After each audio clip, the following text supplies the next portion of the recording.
Hello friend, नमस्ते। हर हर महादेव। आप लोग कैसे हैं फ्रेंड? उम्मीद करते हैं कि आप लोग बहुत ही अच्छे होंगे। आप लोग मेरे ब्लॉग को देखिए, मुझे सपोर्ट कीजिए। मुझे आपकी सपोर्ट की बहुत ही ज़्यादा ज़रूरत है। आज हम जा रहे हैं शिव पुराण की कथा में। आप लोग मेरे ब्लॉग में बने।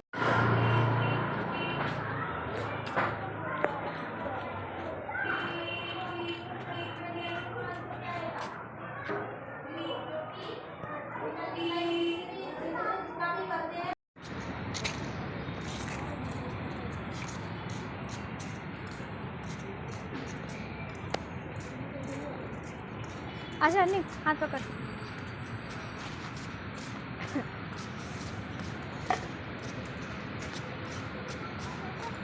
इधर आ जाओ करण।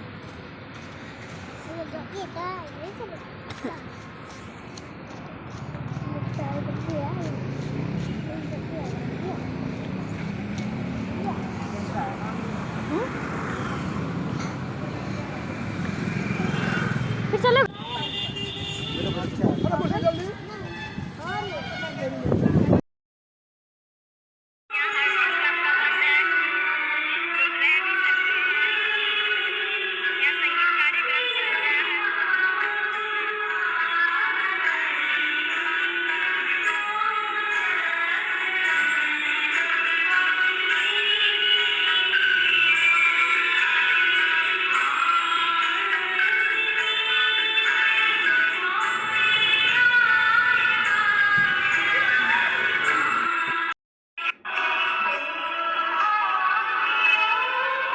हर हर महादेव, हर हर महादेव। प्रेम से बोलो हर हर महादेव।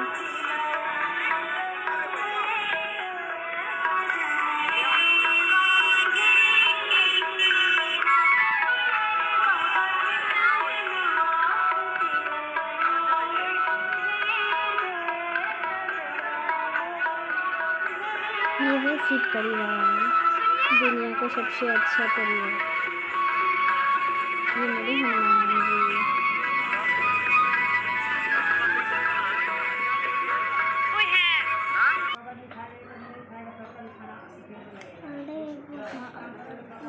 हर हर महादेव।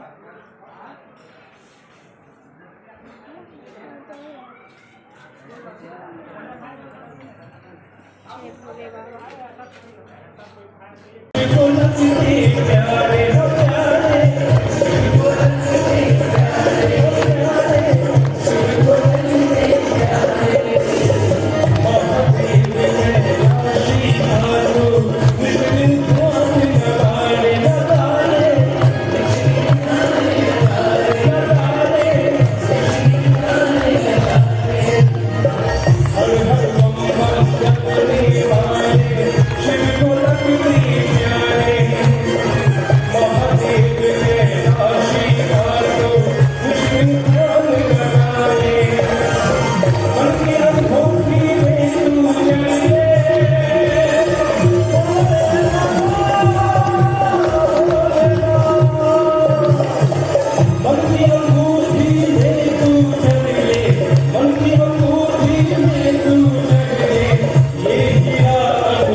केवल ईश्वर है।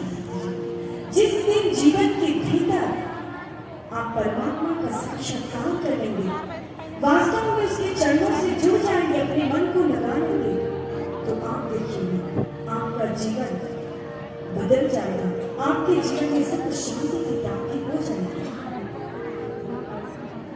इसलिए ईश्वर के चरणों में जन्म ईश्वर की मानता है। क्योंकि हम देखें कि एक बच्चा है, बच्चा यदि मां से खिलौने की मांग करता है तो मां से खिलौना दे देती है, और वहीं पर दूसरा बच्चा है, वह रो रहा है, वह मां से मां की गोद की मांग करता है और मां करके उसे आप थोड़ी ही देर में देखेंगे कि खिलौने को प्राप्त किया हुआ बच्चा खिलौने के टूट जाने के बाद फिर से दुखी हो जाता है, परेशान हो जाता है, रोने लगता है। लेकिन मां की गोद को प्राप्त किया हुआ बच्चा सदैव प्रसन्न रहता है, खुश रहता है। तो भक्तजनों, ये सांसारिक वस्तुएं, ये भौतिक जो भी भोग की वस्तुएं हैं, ये खिलौना है। उस प्रभु से, उस मां से, उस भगवान से उनकी शरण, उनकी चरण की मांग करें। जिस दिन उनकी चरण शरण प्राप्त हो गई तो यह जीवन सुखमय हो जाएगा, जीवन में आनंद आ जाएगा। इसलिए भक्तों ने भी प्रभु के चरणों में केवल प्रभु की मांग की। इसलिए भक्तजनों, हम भी अपने जीवन में प्रभु से प्रभु की मांग करें और इस जीवन को समर्पित करें, समर्पण करें। ऐसे ही सुंदर भजनों को इस भजन के माध्यम से शेयर किया। आइए भजनों के शुरू में और प्रभु को जोड़ते हैं, लेकिन इससे पूर्व समस्त क्षेत्रवासियों को हम उनका आह्वान करना चाहेंगे कि जहाँ तक भी आप हमारे समाज को श्रवण कर पा रहे, अपने गृह कार्यों को कुछ देर के लिए विराम देते हुए इस दिव्य प्रांगण तक पहुंचे और अपने जीवन को समर्पित करें।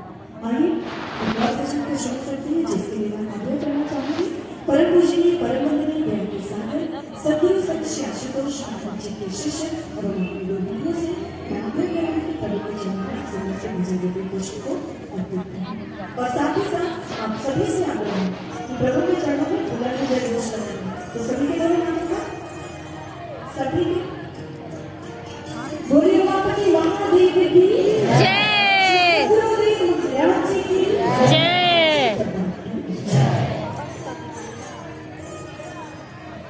उमापति महादेव की सियापति रामचंद्र भगवान की जय, परम पूज्य सद्गुरु संत श्री आशुतोष महाराज की जय, सच्ची भगवान की।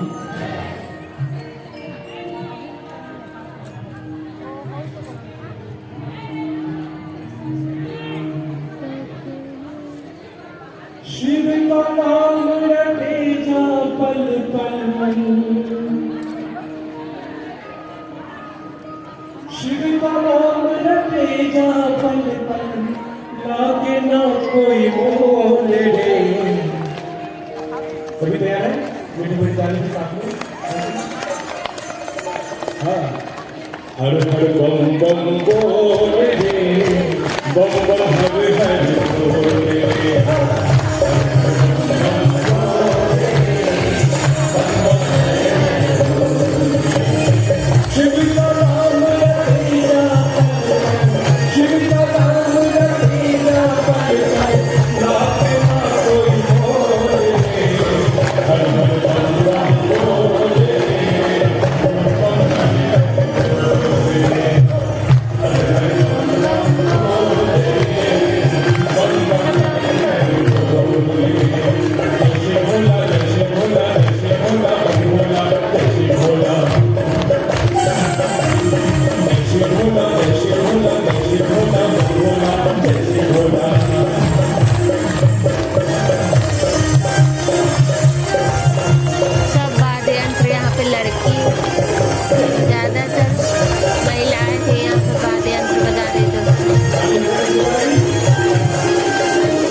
झुनझुनी मार दिया दीदी। केवलं ज्ञानमूर्तं द्वन्द्वातीतं गगन सदृशं तत्त्वमस्यापि लक्ष्यम् एकं नित्यं विमलमचलं सर्वत्र साक्षिभूतं भावातीतं त्रिगुणरहितं सद्गुरुं तं नमामि सद्गुरुं तं नमामि सद्गुरुं तं नमामि। मृत्युंजयाय शर्वाय रुदानी वामभगिनी वेदविद्याय रुद्राय वैद्यनाथाय ते नमः वैद्यनाथाय ते नमः वैद्यनाथाय ते नमः।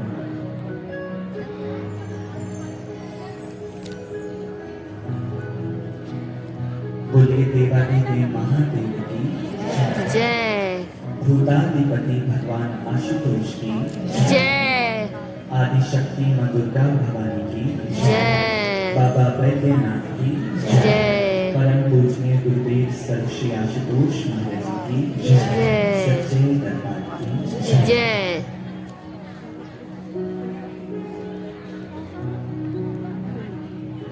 प्रभु की पावन कथा रस के अनुरागियों, सर्वप्रथम शिव कथा की द्वितीय सभा में आप सभी का हार्दिक अभिनंदन है, आप सभी का हार्दिक स्वागत है। जब प्रभु किसी पर प्रसन्न होते हैं तो जानते हैं वे क्या देते हैं। अगर हम आपसे पूछें तो आप शायद कहें कि हमें धन मिल जाए, कहीं से मान सम्मान मिल जाए, अच्छा पुत्र मिल जाए, सुंदर पत्नी मिल जाए, नौकरी मिल जाए, सब कुछ बंधु बांधव मिल जाए, ये प्रभु की ही तो कृपा है। नहीं भक्तजन, जब प्रभु बीचते हैं तो वो ये नहीं देते। जानते हैं वो क्या देते हैं? शुद्ध तारा और लक्ष्मी, पापी घर भी हुए, संत समागम हरि कथा, तुलसी दुर्लभ दोए, तुलसी दुर्लभ दोए। जब प्रभु किसी पर भेजते हैं तो वो संतों की सभा दे देते हैं, हमें अपनी कथा की सभा में पहुंचा देते हैं। ये प्रभु की प्रसन्नता की निशानी होती है। संत कबीर जी अक्सर जब बैठे होते तो एक दोहा बोला करते, कबीरा जिस मरने पे जग डरे, मेरे मन आनंद, मन में ते ही पाइए पूर्ण परमानंद, मन में ते ही पाइए पूर्ण परमानंद। वो अक्सर कहते, मुझे मृत्यु से भय नहीं लगता, क्योंकि मृत्यु के बाद ही तो मेरा मिलन प्रभु से होगा। लेकिन कहते हैं जब उनकी मृत्यु का समय आया तो कबीर जी की आंखों में आंसू आ गए, वो रोने लगे। शिष्यों ने कहा, गुरुदेव आप तो कहा करते थे मुझे मृत्यु से भय नहीं लगता। तो कबीर जी की आंखों में आंसू आ गए, वो रोने लगे। शिष्यों ने कहा, गुरुदेव आप तो कहा करते थे मुझे मृत्यु से भय नहीं लगता, फिर आज मृत्यु की इस बेला में आंखों में नयन अश्रु क्यों? तो कबीर जी ने वहां एक और दोहा बोला, राम बुलावा भेजिया, दिया कबीरा रोए, जो सुख साधु संग में सो वैकुंठ न होए, जो सुख साधु संग में सो वैकुंठ न होए। सो कबीर जी ने कहा, मैं इसलिए नहीं रो रहा कि मेरी मृत्यु आ गई है। कबीर ने कहा, मैं तो इसलिए रो रहा हूं जो मुझे शुद्ध साधुओं की संगत में मिलता है, सत्संग सभा में जाकर मिलता है, वो सुख तो मुझे वैकुंठ में भी नहीं मिलेगा। इसलिए आज मेरी आंखों में आंसू हैं। ये प्रभु की अपार कृपा है जो हम इस कथा पंडाल में बैठे हैं। लेकिन भी नहीं मिल जाती। जब भगवान हम पर खींचते हैं तो वो हमें साधुओं की, संतों की सभा में भेज देते हैं। और ये आज कहते हुए हमें अत्यंत हर्ष हो रहा है, हम सब पर, धनबाद के इस क्षेत्र में रहने वाली सभी जीवात्माओं पर प्रभु की, भोलेनाथ की अपार कृपा हुई है कि आज आप सब इस कथा पंडाल में बैठे हैं। ये प्रभु की कृपा की निशानी है, प्रभु भोलेनाथ की कृपा की निशानी है जो आज आप। और ऐसी ही कृपा हुई शौनक आदि ऋषियों पर, जो उन्हें प्रभु ने सानिध्य दिया है सूत जी महाराज जी का। सूत जी के चरणों में बैठ करके शौनक आदि ऋषि इस शिव पुराण की कथा को सुन रहे हैं। और आज शौनक आदि ऋषियों ने एक प्रश्न किया सूत जी से। वो कहने लगे, सूत जी, हमने सुना है भोलेनाथ के अनेकों नाम हैं। कोई उन्हें गंगाधर कहता है, कोई उन्हें जटाधर कहता है, कोई उन्हें त्रिशूलधारी कहता है, तो कोई भस्मधारी कहता है। उनके ऐसे अनेकों नाम हैं, लेकिन आज हमें उनके एक नाम के पीछे की कहानी को जानना है, और वह नाम है नीलकंठ। भोलेनाथ का ये नाम क्यों पड़ा, उसके पीछे के सारे वृत्तांत को हमें सविस्तार कहिए, हम तो घटना जानना चाहते हैं। सूत जी ने कहा, शौनक आदि ऋषियों, बहुत समय पहले की बात है, एक बार भगवान शिव के ही अंश अवतार महामुनि दुर्वासा के मन में एक इच्छा ने जन्म लिया। और वो इच्छा थी, क्यों ना मैं आज वैकुंठ जाकर श्री हरि के दर्शन करके आऊं।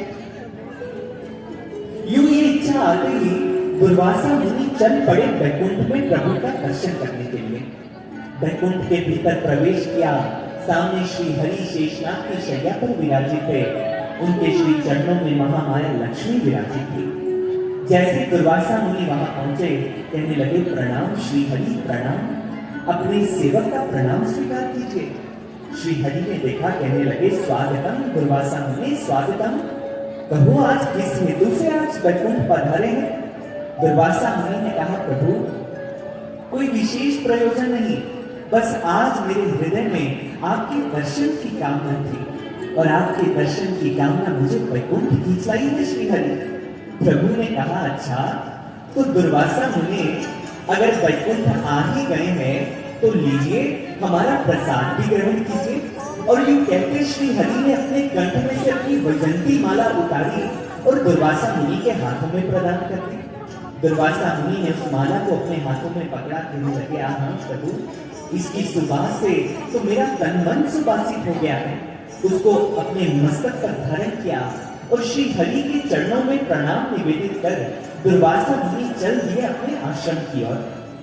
हृदय अत्यंत प्रसन्न है कि मैं गया तो श्री हरि के दर्शन करने था, लेकिन श्री हरि ने मुझे अपनी कंठ मान भी दे दी है। अभी दुर्वासा मुनि मार्ग से जा रहे थे, उसी मार्ग से आगमन हो रहा था देवराज इंद्र का। देवराज जो अपने गज पर आरूढ़ हैं, और उनकी दृष्टि दुर्वासा मुनि पर पड़ गई। कहने लगे, अरे ये दुर्वासा मुनि तो सदा क्रोध में रहने वाले आज बड़े प्रसन्न दिखाई दे रहे हैं। इनका हेतु तो जानना चाहिए कि इनकी प्रसन्नता का कारण क्या है। देवराज इंद्र ने अपने गज को दुर्वासा मुनि के मार्ग की ओर मोड़ दिया। कहने लगे, प्रणाम दुर्वासा मुनि। जैसे ही दुर्वासा मुनि ने देखा, उन्होंने कहा, आशीर्वाद देवराज, आशीर्वाद। देवराज ने कहा, दुर्वासा मुनि, आज तो बड़े प्रसन्न दिखाई दे रहे हैं, लगता है कुछ विशेष प्राप्त किया है। दुर्वासा मुनि मुस्कुराकर कहने लगे, देवराज विशेष नहीं, अति विशेष प्राप्त किया है, अति विशेष। ये देखिए, मैं श्री हरि के दर्शन करने गया अपने कुंड में, तो श्री हरि ने अपनी वैजंती माला मुझे प्रदान कर दी। मैंने तो इस प्रसाद को ग्रहण कर लिया, लेकिन मैंने सुना है प्रसाद बांट कर ग्रहण करना चाहिए। लीजिए, आप भी प्रभु की माला के इस प्रसाद को ग्रहण कर लीजिए। देवराज इंद्र ने भी उस माला को स्वीकार कर लिया, लेकिन उस श्रद्धा भावना से नहीं जिस श्रद्धा भावना से दुर्वासा मुनि ने स्वीकार किया था। देवराज ने उसे पकड़ा और उसको मस्तक से लगाया और अपने गज के मस्तक पर उस माला को रख दिया। जैसे ही गज के मस्तक पर वो माला रखी, उस माला की सुगंध से गज मनोन्मत हुआ और उसने अपनी सूंड से उस माला को पकड़ा और पकड़ करके नीचे अपने पैरों तले उस माला को रौंद दिया। ये सारा दृश्य दुर्वासा मुनि अपनी नजरों के सामने घटते हुए देख रहे थे। जैसे दुर्वासा ऋषि ने देखा, मेरे प्रभु की माला का अपमान, ये तो घोर अनर्थ है। ये माला का अपमान नहीं, ये मेरे प्रभु का अपमान है। दुर्वासा मुनि की उसी समय त्रिपुटी कर गई, क्रोध में आ गए, कहने लगे, सावधान देवराजिंद्र सावधान, मैंने तुम्हें प्रभु की माला दी और तुमने मेरे प्रभु की माला का इतना घोर अपमान कर दिया। लगता है तुम्हें अपनी श्री का बहुत अभिमान हो चला है, देवराज के पद का बहुत मद आ गया है तुम पर। तो ठीक है, इस मन का इलाज मैं अभी कर देता हूँ।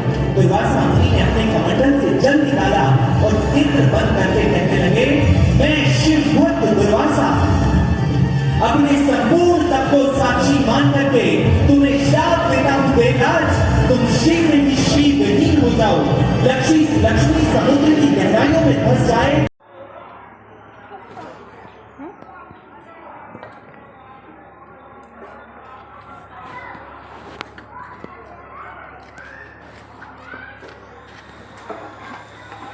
तो कबीर जी की आंखों में आंसू आ गए, वो रोने लगे।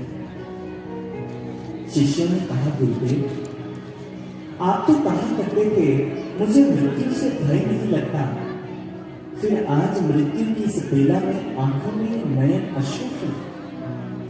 तो कबीर जी ने वहां एक और दोहा बोल दिया, राम बुलावा भेजिया, दिया कबीरा रोए, जो सुख साधु संग में सो वैकुंठ न होए, जो सुख साधु संग में सो वैकुंठ न होए। सो कबीर जी ने कहा, मैं इसलिए नहीं रो रहा कि मेरी मृत्यु आ गई है। कबीर ने कहा, मैं तो इसलिए रो रहा हूं जो मुझे सुख साधुओं की संगत में मिलता है, सत्संग सभा में जाकर मिलता है, वो सुख तो मुझे वैकुंठ में भी नहीं मिलेगा। इसलिए आज मेरी आंखों में आंसू हैं। ये प्रभु की अपार कृपा है जो हम इस कथा पंडाल में बैठे हैं। ये भी नहीं मिल जाती। जब भगवान हम पर खींचते हैं तो वो हमें साधुओं की संतों की सभा में भेज देते हैं। और ये आज कहते हुए हमें अत्यंत हर्ष हो रहा है, हम सब पर, धनबाद के इस क्षेत्र में रहने वाली सभी जीवात्माओं पर प्रभु की भोलेनाथ की अपार कृपा हुई है कि आज आप सब इस कथा पंडाल में बैठे हैं। ये प्रभु की कृपा की निशानी है, प्रभु भोलेनाथ की कृपा की निशानी है जो आज और ऐसी ही कृपा हुई शौनक आदि ऋषियों पर जो उन्हें प्रभु ने सानिध्य दिया है सूत जी महाराज जी का। सूत जी के चरणों में बैठ करके शौनक आदि ऋषि इस शिव पुराण की कथा को सुन रहे हैं। और आज शौनक आदि ऋषियों ने एक प्रश्न किया सूत जी से। वो कहने लगे, सूत जी, हमने सुना है भोलेनाथ के अनेकों नाम हैं। कोई उन्हें गंगाधर कहता है, कोई उन्हें जटाधर कहता है, कोई उन्हें त्रिशूलधारी कहता है, तो कोई भस्मधारी कहता है। उनके ऐसे अनेकों नाम हैं, लेकिन आज हमें उनके एक नाम के पीछे की कहानी को जानना है और वह नाम है नीलकंठ। भोलेनाथ का ये नाम क्यों पड़ा, उसके पीछे के सारे वृत्तांत को हमें सविस्तार कहिए, हम तो घटना जानना चाहते हैं। सूत जी ने कहा, शौनक आदि ऋषियों, बहुत समय पहले की बात है, एक बार भगवान शिव के ही अंश अवतार महामुनि दुर्वासा के मन में एक इच्छा ने जन्म लिया। और वो इच्छा थी, क्यों ना मैं आज वैकुंठ जाकर श्री हरि के दर्शन करके आऊं। यूं ये इच्छा आते ही दुर्वासा मुनि चल पड़े वैकुंठ में प्रभु का दर्शन करने के लिए। वैकुंठ के भीतर प्रवेश किया, सामने श्री हरि शेषनाग की शैया पर विराजित थे, उनके श्री चरणों में महामाया लक्ष्मी विराजित थी। जैसे दुर्वासा मुनि वहां पहुंचे, कहने लगे, प्रणाम श्री हरि प्रणाम, अपने सेवक का प्रणाम स्वीकार कीजिए। श्री हरि ने देखा, कहने लगे, स्वागतम दुर्वासा मुनि स्वागतम, कहो आज किस हेतु से आज वैकुंठ पधारे हैं। दुर्वासा मुनि ने कहा, प्रभु कोई विशेष प्रयोजन नहीं, बस आज मेरे हृदय में आपके दर्शन की कामना थी और आपके दर्शन की कामना मुझे वैकुंठ खींचाई है श्रीहरि। प्रभु ने कहा, अच्छा तो दुर्वासा मुनि अगर वैकुंठ आ ही गए हैं तो लीजिए हमारा प्रसाद भी ग्रहण कीजिए। और यूं कहते श्री हरि ने अपने कंठ में से अपनी वैजंती माला उतारी और दुर्वासा मुनि के हाथों में प्रदान कर दी। दुर्वासा मुनि ने उस माला को अपने हाथों में पकड़ा, कहने लगे, हाँ प्रभु, इसकी सुबास से तो मेरा तन मन सुबासित हो गया है। उसको अपने मस्तक पर धारण किया और श्री हरि के चरणों में प्रणाम निवेदित कर दुर्वासा मुनि चल दिए अपने आश्रम की ओर। हृदय अत्यंत प्रसन्न है कि मैं गया तो श्री हरि के दर्शन करने था, लेकिन श्री हरि ने मुझे अपनी कंठ मान भी दे दी है। अभी दुर्वासा मुनि मार्ग से जा रहे थे, उसी मार्ग से आगमन हो रहा था देवराज इंद्र का। देवराज जो अपने गज पर आरूढ़ हैं और उनकी दृष्टि दुर्वासा मुनि पर पड़ गई। कहने लगे, अरे ये दुर्वासा मुनि तो सदा क्रोध में रहने वाले आज बड़े प्रसन्न दिखाई दे रहे हैं। इनका हेतु तो जानना चाहिए कि इनकी प्रसन्नता का कारण क्या है। देवराज इंद्र ने अपने गज को दुर्वासा मुनि के मार्ग की ओर मोड़ दिया। कहने लगे, प्रणाम दुर्वासा मुनि। जैसे ही दुर्वासा मुनि ने देखा, उन्होंने कहा, आशीर्वाद देवराज, आशीर्वाद। देवराज ने कहा, दुर्वासा मुनि, आज तो बड़े प्रसन्न दिखाई दे रहे हैं, लगता है कुछ विशेष प्राप्त किया है। दुर्वासा मुनि मुस्कुराकर कहने लगे, देवराज विशेष नहीं, अति विशेष प्राप्त किया है, अति विशेष। ये देखिए, मैं श्री हरि के दर्शन करने गया अपने कुंड में, तो श्री हरि ने अपनी वैजंती माला मुझे प्रदान कर दी। मैंने तो इस प्रसाद को ग्रहण कर लिया, लेकिन मैंने सुना है प्रसाद बांट कर ग्रहण करना चाहिए। लीजिए, आप भी प्रभु की माला के इस प्रसाद को ग्रहण कर लीजिए। देवराज इंद्र ने भी उस माला को स्वीकार कर लिया, लेकिन उस श्रद्धा भावना से नहीं जिस श्रद्धा भावना से दुर्वासा मुनि ने स्वीकार किया था। देवराज ने उसे पकड़ा और उसको मस्तक से लगाया और अपने गज के मस्तक पर उस माला को रख दिया। जैसे ही गज के मस्तक पर वह माला रखी, उस माला की सुगंध से गज मदोन्मत्त हुआ और उसने अपनी सूंड से उस माला को पकड़ा और पकड़ करके नीचे अपने पैरों तले उस माला को रौंद दिया। ये सारा दृश्य दुर्वासा मुनि अपनी नजरों के सामने घटते हुए देख रहे थे। जैसे दुर्वासा ऋषि ने देखा, मेरे प्रभु की माला का अपमान, ये तो घोर अनर्थ है। ये माला का अपमान नहीं, ये मेरे प्रभु का अपमान है। दुर्वासा मुनि की उसी समय त्रिपुटी तक गई, लोक में आ गए, कहने लगे, सावधान देवराज इंद्र, सावधान। मैंने तुम्हें प्रभु की माला दी और तुमने मेरे प्रभु की माला का इतना घोर अपमान कर दिया। लगता है तुम्हें अपनी श्री का बहुत अभिमान हो चला है, देवराज के पद का बहुत मद आ गया है तुम पर। तो ठीक है, इस मन का इलाज मैं अभी कर देता हूँ।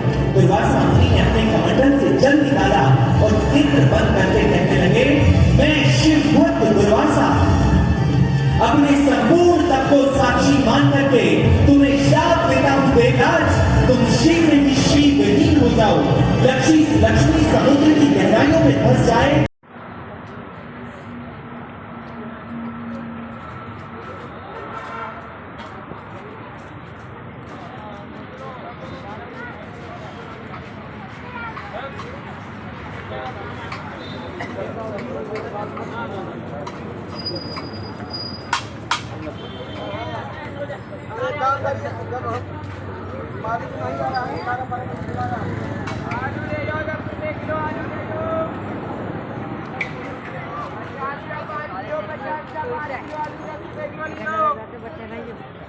बचेगा, देखिए ऐसे पकड़, हाथ लगा के नीचे।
चल ऊपर दे दे कोई खाती है।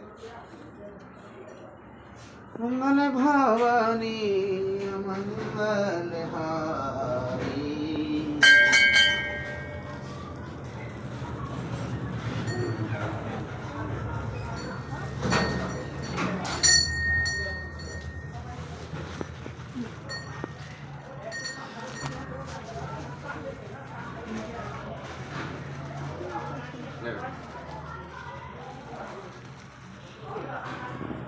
दीन दयाल बिराज शान भान।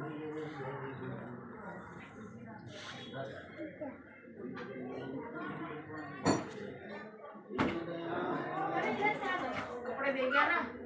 हाँ कपड़े दे गया।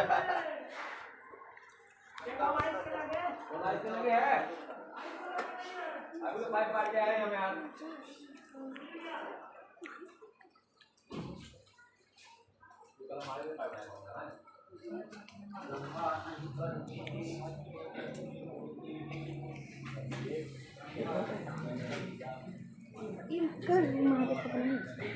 अच्छे से दे देता हूँ।